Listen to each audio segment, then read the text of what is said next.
Good morning, students. In our last class, we have studied about the haloalkane and the haloarenes. haloalkanes के बारे में हम लोगों ने अच्छे से स्टडी कर लिया था और जो हमारी ये नेक्स्ट क्लास है, इस नेक्स्ट क्लास में हम अब haloarenes के बारे में स्टडी करेंगे, ठीक है? तो our next topic is the haloarenes. Haloarene, and now question is the what is the haloarene? ARX. ARX is the haloarene. और इनको हमने एक और नाम दिया एरिल हैलाइड। इन्हें एरिल हैलाइड भी कहा जाता है। इन्हें हैलोएरीन्स या फिर एरिल हैलाइड के नाम से जानते हैं, ठीक है? इनको हैलोएरीन्स के नाम से भी जानते हैं और इन्हें हम लोग एरिल हैलाइड के नाम से भी जानते हैं। तो ये हैलोएरीन्स भी हो सकते हैं और ये एरिल हैलाइड्स भी हो सकते हैं, ठीक है? अब हैलोएरीन्स क्या होते हैं मैंने आपको बता दिया था कि ये मेरे पास क्या होती है, जैसे ये बेंजीन है, इस बेंजीन में से आप क्या करोगे, बेंजीन में से एक हाइड्रोजन को रिप्लेस करोगे, हैलोजन के द्वारा रिप्लेस करोगे, तो ये मेरे पास क्या बनेगा, ये मेरे पास बनेगा X, एरिल हैलाइड बनेगा, ठीक है? इन एरोमेटिक हाइड्रोकार्बन बेंजीन जो होती है, इस एरोमेटिक हाइड्रोकार्बन बेंजीन में से यदि एक हाइड्रोजन का रिप्लेशन अगर हम हाइड्रोजन से कर देते हैं तो हमारे पास एरिल हैलाइड बनता है। ये सब मैं आपको स्टडी करवा चुका था मैं लास्ट क्लासेस जो मैंने स्टार्टिंग की क्लास थी उसमें मैंने आपको डिस्कस करवा दिया था। नाउ अब हमारा जो टॉपिक है that is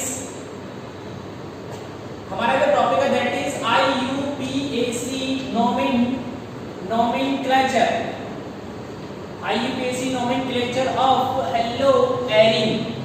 IUPAC nomenclature of haloarenes की haloarenes का हम IUPAC nomenclature कैसे करें, ये हमारा एक टॉपिक हुआ कि IUPAC nomenclature of haloarenes, haloarene का IUPAC nomenclature हम लोग कैसे करेंगे। This is our important topic और आपको इसको अच्छे से देखना है इस टॉपिक को, haloarenes का IUPAC nomenclature। What is the haloarenes? This is the benzene और बेंजीन पर अगर X जुड़ा होता है तो इसे नाम दिया जाता है haloarenes। क्या कहते हैं? haloarene। इसको नाम दिया जाता है बेटा haloarene। अमीनो X बराबर क्या होता है? X बराबर फ्लोरीन होता है, क्लोरीन होता है, ब्रोमीन होता है और आयोडीन होता है, ठीक है? अब देखिए यहाँ मेरे पास क्या है, बेंजीन है। यहाँ मेरे पास क्या है, बेंजीन है। इस बेंजीन पर अगर मैंने फ्लोरीन जोड़ दिया तो फ्लोरोबेंजीन हो जाएगा। इस बेंजीन पर मैंने क्या जोड़ दिया, क्लोरीन जोड़ दिया, तो इसका IUPAC नेम क्या हो जाएगा, क्लोरोबेंजीन हो सकता है। अगर सपोज मैंने यहाँ पर इसमें मैंने Br जोड़ दिया तो ये ब्रोमोबेंजीन हो सकता है। और अगर मैंने यहाँ सपोज कीजिए अगर I जोड़ दिया तो इसका नाम क्या होगा, आयोडोबेंजीन। तो इसका नाम क्या हो जाएगा, इसका नाम हो जाएगा फ्लोरोबेंजीन। फ्लोरोबेंजीन हो जाएगा। ये मेरे पास क्या होगा, क्लोरोबेंजीन। ये मेरे पास क्या हो जाएगा, क्लोरोबेंजीन। इसका नाम हम क्या लिखेंगे, ब्रोमोबेंजीन। इसका नाम हो जाएगा ब्रोमोबेंजीन। ये ब्रोमोबेंजीन हो जाएगा। ये मेरे पास क्या हो जाएगा, आयोडोबेंजीन। आयोडोबेंजीन। तो ये इनके नोमेनक्लेचर होंगे। अगर बेंजीन की रिंग पर अगर फ्लोरीन अटैच है तो इसका नाम रखा जाएगा फ्लोरोबेंजीन। अगर बेंजीन की रिंग पर क्लोरीन अटैच है तो इसका नाम रखा जाएगा क्लोरोबेंजीन। अगर बेंजीन के रिंग पर सपोज कीजिएगा अगर ब्रोमीन अटैच है तो इसका नाम रखा जाएगा ब्रोमोबेंजीन। अगर बेंजीन के रिंग पर इसी तरह अगर आयोडीन को हमने अटैच कर दिया तो इसका नाम रखा जाएगा आयोडोबेंजीन। इस तरीके से हम इनके नोमेनक्लेचर कर सकते हैं। और भी टेक्निक्स है इसकी नोमेनक्लेचर करने की। सपोज कीजिएगा ये मेरे पास क्या है, बेंजीन है ना? ये मेरे पास बेंजीन है। इस बेंजीन में मैंने क्या किया, एक Cl को मैंने यहाँ अटैच किया और एक Cl को मैंने यहाँ अटैच किया। इसी तरह देखिए ये मेरे पास क्या है, बेंजीन है। इस बेंजीन पर मैंने एक Cl को यहाँ अटैच किया, यहाँ अटैच किया और एक Cl को मैंने यहाँ अटैच किया। इसी तरह देखिए ये मेरे पास क्या है, बेंजीन है। इस बेंजीन में मैंने एक Cl को यहाँ अटैच कर दिया, एक Cl को यहाँ अटैच कर दिया, ठीक है? ऐसे देखो ये मेरे पास बेंजीन है। इस बेंजीन में मैंने क्या किया, एक Cl को यहाँ अटैच किया, एक Cl को यहाँ अटैच किया, एक Cl को मैंने यहाँ अटैच कर दिया। अब इसका अगर आप नामकरण करोगे तो इस वाले में देखो नंबरिंग करनी पड़ेगी, 1 2 3 4 5 6। तो 1 और 2 पर अटैच हो रहा है, 1 और 2 पर अगर अटैच हो रहा है तो इसका नाम हो जाएगा 1,2-डाइक्लोरोबेंजीन। इसका नाम हो जाएगा 1,2-डाइक्लोरोबेंजीन। ऐसे 3 पर अटैच हो रहा है तो इसका नाम हो जाएगा 1,3-डाइक्लोरोबेंजीन। 1,3-डाइक्लोरोबेंजीन। 1 पर 4 पर अटैच हो रहा है तो इसका नाम हो जाएगा 1,4-डाइक्लोरोबेंजीन। बेंजीन हो जाएगा 1,4-डाइक्लोरोबेंजीन हो जाएगा। ऐसे यहाँ अटैच हो रहा है तो 1 2 3 4 तो इसका नाम हो जाएगा 1,2,4-ट्राइक्लोरोबेंजीन। 1,2,4-ट्राइक्लोरोबेंजीन इसका नोमेनक्लेचर हो जाएगा। तो इस तरीके से हम उनकी पोजीशन को राइट डाउन कर करके हम इनका नोमेनक्लेचर कर सकते हैं। तो ये बात आपको समझ में आई बेटा कि आईयूपीएसी नोमेनक्लेचर ऑफ हेलोएरिन्स कैसे किया जाता है। तो हेलोएरिन्स का आईयूपीएसी नोमेनक्लेचर करते समय हमको ध्यान रखना पड़ेगा, अगर एफ उस पर अटैच है तो उसका नाम हो जाएगा फ्लोरोबेंजीन, और अगर इस पर Cl क्लोरीन अटैच है तो इसका नाम हो जाएगा क्लोरोबेंजीन, और यदि इस पर अगर Br अटैच है तो इसका नाम हो जाएगा ब्रोमोबेंजीन। इसी तरह अगर I अटैच है तो इसका नाम हो जाएगा आयोडोबेंजीन, इसका नाम हो जाएगा, ठीक है। और इसी तरह अगर सपोज करो 1 और 2 पर कोई ग्रुप अटैच है तो इसका नाम हो जाएगा 1,2 डाइक्लोरोबेंजीन। 1 और 3 पर ग्रुप अटैच है तो इसका नाम हो जाएगा 1,3 डाइक्लोरोबेंजीन। 1 और 4 पर कोई ग्रुप अटैच है तो इसका नाम हो जाएगा 1,4 डाइक्लोरोबेंजीन, और 1 to 4 पर कोई ग्रुप अटैच है तो इसका नाम हो जाएगा 1 to 4 ट्राइक्लोरोबेंजीन। ये इनके नोमेनक्लेचर होंगे, ठीक है। तो आप इस तरीके से इनके नोमेनक्लेचर कर सकते हैं, ठीक है। यहाँ तक आई थिंक मेरे को कोई दिक्कत, आपको कोई दिक्कत नहीं आनी चाहिए।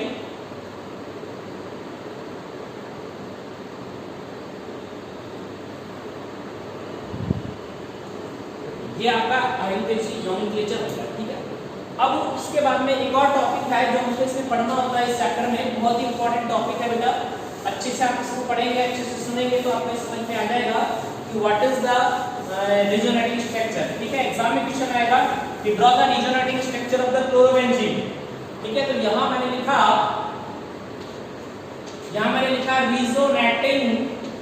Resonating structure structure of chlorobenzene, resonating structure of chlorobenzene, chlorobenzene की रिजोनेटिंग स्ट्रक्चर्स कैसे लिखेंगे, ये हमारा टॉपिक है, ठीक है। तो how to we will write the resonating structure of the chlorobenzene. Listen, ये मेरे पास क्या है, दिस इज, ये मेरे पास क्या है, ये Cl है, ये Cl है, ये Cl है, यहाँ पर Cl है, ठीक है। क्लोरीन के आउटर मोस्ट सेल में आपको पता है 3 लोन पेयर्स होते हैं। ये लोन पेयर इधर रिवॉल्व करेंगे तो इस पाई लोन के इलेक्ट्रॉन इधर रिवॉल्व करेंगे, ठीक है। तो यहाँ पर आपके पास क्या रिजोनेटिंग स्ट्रक्चर बनेगी, रिजोनेटिंग स्ट्रक्चर ये बनेगी, ये 2 इलेक्ट्रॉन यहाँ पहुंचे तो यहाँ तो नेगेटिव चार्ज आएगा, यहाँ क्या आ जाएगा डबल बॉन्ड, यहाँ Cl पर कौन सा चार्ज हो जाएगा प्लस, फिर यहाँ डबल बॉन्ड और यहाँ डबल बॉन्ड हो जाएगा। फिर इस नेगेटिव चार्ज के इलेक्ट्रॉन अगर इधर रिवॉल्व करते हैं तो ये वाले इलेक्ट्रॉन इधर रिवॉल्व करेंगे। तो अब हमारे पास जो स्ट्रक्चर होगी वो स्ट्रक्चर होगी बेटा, यहाँ नेगेटिव चार्ज होगा, यहाँ डबल बॉन्ड, यहाँ डबल बॉन्ड, यहाँ Cl पर कौन सा चार्ज हो जाएगा प्लस चार्ज हो जाएगा। इसी तरह क्या करेंगे, अगर इस नेगेटिव चार्ज के इलेक्ट्रॉन इधर रिवॉल्व करेंगे तो ये वाले इलेक्ट्रॉन इधर रिवॉल्व करेंगे। यहाँ हमारे पास जो नेक्स्ट स्ट्रक्चर बनेगी वो यहाँ नेगेटिव चार्ज होगा, यहाँ डबल बॉन्ड, यहाँ डबल बॉन्ड, यहाँ Cl पर कौन सा चार्ज हो जाएगा प्लस। इसी तरह ये नेगेटिव चार्ज के इलेक्ट्रॉन इधर रिवॉल्व करेंगे तो ये वाले इलेक्ट्रॉन इधर रिवॉल्व करेंगे। तो अब ये मेरे पास क्या हो जाएगा, यहाँ पर हो जाएगा double bond, double bond, double bond, double bond, और यहाँ पर क्या आ जाएगा, ये Cl आ जाएगा। तो ये मेरे पास क्या हो गई, these are the resonating structure of the chlorobenzene, these are the resonating structure of the chlorobenzene है। अब इनका रिजोनेटिंग हाइब्रिड अगर आप लिखना चाहें तो रिजोनेटिंग हाइब्रिड कैसे लिखेंगे, ये इलेक्ट्रॉन रिवॉल्व करते रहते हैं और ये Cl, ठीक है। ये हाइब्रिड है, ये हाइब्रिड है, रिजोनेंट हाइब्रिड है, अनुनाद संकर है, और ये रिजोनेटिंग स्ट्रक्चर्स है। The resonating structure of the chlorobenzene, this is 1, this is the second, and this is third, and this is fourth, and this is fifth. ये fifth resonating structures, ठीक है। तो एग्जाम में आपको जो क्वेश्चन मिलेगा, वो एग्जाम में क्वेश्चन आपको इस तरह से मिलेगा कि draw the resonating structure of the chlorobenzene, है ना। एग्जाम में जो क्वेश्चन आपको मिलेगा बेटा वो इस तरीके से मिलेगा कि draw the resonating structure of the chlorobenzene, chlorobenzene की रिजोनेटिंग स्ट्रक्चर को ड्रॉ कीजिए। तो आप इजीली इसको ड्रॉ कर सकते हैं कि क्लोरोबेंजीन की रिजोनेटिंग स्ट्रक्चर को हम किस तरीके से ड्रॉ कर सकते हैं। तो you can draw the resonating structure of the chlorobenzenes, ठीक है। ये क्लोरोबेंजीन की रिजोनेटिंग स्ट्रक्चर है। अब जब क्लोरोबेंजीन की रिजोनेटिंग स्ट्रक्चर जब आप देखते हो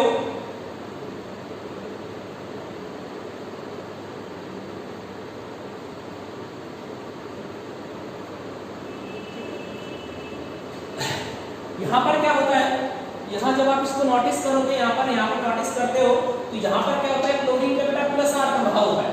प्लस R प्रभाव की वजह से इलेक्ट्रॉन क्या होता है, बेंजीन के रिंग में एंटर होते हैं, ठीक है ना। तो प्लस R इफेक्ट होता है, क्लोरीन का प्लस R इफेक्ट होता है, इस वजह से इलेक्ट्रॉन इसके अंदर प्रवेश करते हैं, ठीक है ना।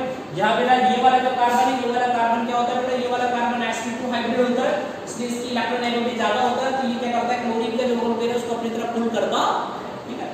यहाँ से एक क्वेश्चन आपको जो एग्जाम में मिलेगा कि draw the resonating structure of the chlorobenzene, chlorobenzene की रिजोनेटिंग स्ट्रक्चर को ड्रॉ कीजिए। तो आप इजीली ड्रॉ कर सकते हो कि these are the resonating structure of the chlorobenzene, chlorobenzene की रिजोनेटिंग स्ट्रक्चर्स होती।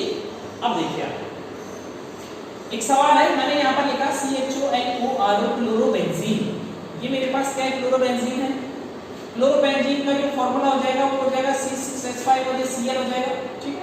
यहाँ पर है CCl बॉन्ड है, यहाँ पर क्या है CCl बॉन्ड है।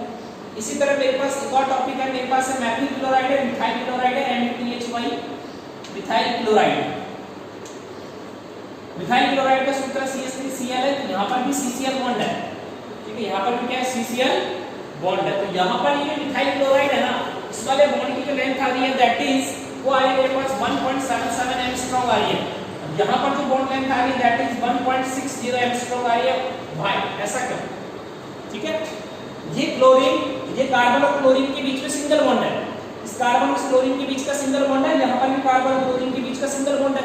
अब यहाँ भी सिंगल बॉन्ड है, यहाँ भी सिंगल बॉन्ड है, तो दोनों की बॉन्ड लेंथ इक्वल आनी चाहिए ना, लेकिन दोनों की बॉन्ड लेंथ इक्वल ही नहीं आ रही। भाई दोनों की बॉन्ड लेंथ इक्वल इसलिए नहीं आ रही क्योंकि यहाँ पर रेजोनेंस है। यहाँ पर रेजोनेंस की वजह से क्या होता है, इसमें पार्शियली डबल बॉन्ड के कैरेक्टर आ गए। अब पार्शियली डबल बॉन्ड के कैरेक्टर आने की वजह से इसकी बॉन्ड लेंथ है ना वो शॉर्टर हो गई, शॉर्टर छोटी हो गई, मतलब पहले से ज्यादा इसकी बॉन्ड लेंथ कम हो गई, डिक्रीज हो गई। अब यहाँ तो इसकी 1.66 1.77 आनी चाहिए थी, लेकिन रेजोनेंस की वजह से इसमें पार्शियली डबल बॉन्ड के कैरेक्टर आने की वजह से इसकी बॉन्ड लेंथ कम हो गई, ठीक है ना। ये इसका एक रीजन होता, ठीक है। तो ध्यान रखना कि क्लोरो जो बेंजीन होता है उस क्लोरो बेंजीन में जो CCl बॉन्ड लेंथ होती है वो 1.77 एंगस्ट्रॉम, 1.77 एंगस्ट्रॉम की जगह 1.60 एंगस्ट्रॉम होती है, बिकॉज क्योंकि क्लोरो बेंजीन में रेजोनेंस प्रेजेंट होता है। ये भी एक हमारे पास रीजन होता है। एक क्वेश्चन ये भी आ सकता है एग्जाम में कि chlorobenzene have the shorter bond length than the methyl chloride, why? तो you will write chlorobenzene has the shorter bond length than the methyl chloride because in a chlorobenzene resonance present, ठीक है। इस तरह से भी लिख सकते हैं कि क्लोरोबेंजीन में क्या होता है, रेजोनेंस प्रेजेंट होता, इस वजह से भी क्या होता है, इस वजह से इसके अंदर क्या होता है, शॉर्टर बॉन्ड लेंथ के कैरेक्टर आ जाते हैं। अब एक और क्वेश्चन यहाँ पर आता है, वो ये है, बहुत अच्छा क्वेश्चन है आप लोगों के लिए, अगर इसे समझने की कोशिश करते हैं तो देखिए यहां मैंने लिखा वाइनिल क्लोराइड। पहले क्लोरोबेंजीन लिखता हूं, ये मेरे पास है क्लोरोबेंजीन। तो ये क्लोरोबेंजीन में का फार्मूला वही है, C6H5 है और ये Cl है। यहां जो बॉन्ड लेंथ आ रही है that is CCl bond length आ रही है, दैट इज 1.60 एंगस्ट्रॉम आ रहा है। और मैं अगर लिखता हूं वाइनिल क्लोराइड अगर मैं लिखता हूं तो वाइनिल क्लोराइड मैंने लिखा, तो वाइनिल क्लोराइड आप जानते हो that is CH2 double bond CH and Cl। यहां पर जो बॉन्ड लेंथ आ रही है CCl दैट इज 1.69 एंगस्ट्रॉम आ रही है। कितना आ रहा है, 1.69 एंगस्ट्रॉम आ रहा है। अब इसको आप देखोगे तो इसमें रेजोनेंस प्रेजेंट है। ये मैंने लिखा CH2 की डबल बॉन्ड है, ये CH है और ये Cl है। Cl पे आपको पता है यहां पर लॉन्ग पेयर्स होते हैं, ये लॉन्ग पेयर इस तरह से रिवॉल्व करेंगे तो ये इलेक्ट्रॉन यहां रिवॉल्व करेंगे। तो अब मेरे पास क्या रेजोनेटिंग स्ट्रक्चर इसकी बनेगी, रेजोनेटिंग स्ट्रक्चर इस तरह से बनेगी, यहां पर CH2 का पार्शियली नेगेटिव चार्ज आ जाएगा, यहां सिंगल बॉन्ड आ जाएगा, यहां Cl यहां CH और यहां Cl यहां पॉजिटिव चार्ज आ जाएगा। तो रेजोनेंस इसमें भी प्रेजेंट है, ठीक है। अब क्वेश्चन ये है भाई रेजोनेंस तो वहां भी है, भाई रेजोनेंस तो वहां भी प्रेजेंट है ना। अगर रेजोनेंस वहां प्रेजेंट है तो बॉन्ड लेंथ इसकी शॉर्टर होनी चाहिए थी, वो 1.60 आनी चाहिए थी, लेकिन वहां पर 1.60 नहीं आने के कारण क्या है, बॉन्ड लेंथ आ रही है 1.69 एंगस्ट्रॉम आ रही है। ऐसा क्यों? यहां जो बॉन्ड लेंथ है वो है 1.60 एंगस्ट्रॉम और यहां जो बॉन्ड लेंथ है दैट इज 1.69 एंगस्ट्रॉम आ रही है। व्हाई? ऐसा क्यों? क्योंकि यहां पर रेजोनेंस तो होता है लेकिन इफेक्टिव रेजोनेंस नहीं होता, और यहां जो रेजोनेंस होता है वो रेजोनेंस कौन सा होता है, इफेक्टिव रेजोनेंस होता, ठीक है। तो क्वेश्चन आता है इस तरीके से बन सकता है कि क्लोरोबेंजीन का जो अपने CCl बॉन्ड लेंथ होती है 1.60 एंगस्ट्रॉम होती है, रेजोनेंस प्रेजेंट है। और यहां पर भी क्या है, वाइनिल क्लोराइड होता है, CCl बॉन्ड लेंथ जो आ रही है 1.69 एंगस्ट्रॉम कर रही है, रेजोनेंस प्रेजेंट है। तो ये डिफरेंस क्यों क्रिएट हुआ? क्योंकि यहां रेजोनेंस प्रेजेंट, यहां भी है रेजोनेंस प्रेजेंट यहां, लेकिन ये इफेक्टिव रेजोनेंस प्रेजेंट है और यहां पर इफेक्टिव रेजोनेंस प्रेजेंट नहीं है। ये इसका एक बेसिक रीजन होता। तो ये चीजें आपको समझ में आनी चाहिए बेटा, सारी चीजें आपको अच्छे से क्लियर होनी चाहिए कि कौन कौन सी चीजें कहाँ क्या किस तरह से रोल कर रही, ठीक है। इतनी बात आपको समझ में आ गई होगी मेरे हिसाब से। ओके, इसे देखिए एक बार, इसे ड्रॉ कीजिए अपनी कॉपी में।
तो ये आपको समझ में आ गया कि रीजोनेटिक स्ट्रक्चर ऑफ द क्लोरोबेंजीन्स वाला जो हमारा टॉपिक है, उसमें एक सवाल आपसे ये पूछा जाएगा कि क्लोरोबेंजीन के अंदर रेजोनेंस प्रेजेंट होता है, तो यू विल राइट कि क्लोरोबेंजीन में क्लोरीन का प्लस आर इफेक्ट पाया जाता है और इस प्लस आर इफेक्ट की वजह से क्लोरोबेंजीन में रेजोनेंस प्रेजेंट होता है। एक क्वेश्चन आपका ये यहाँ से इजीली सॉल्व हो जाए।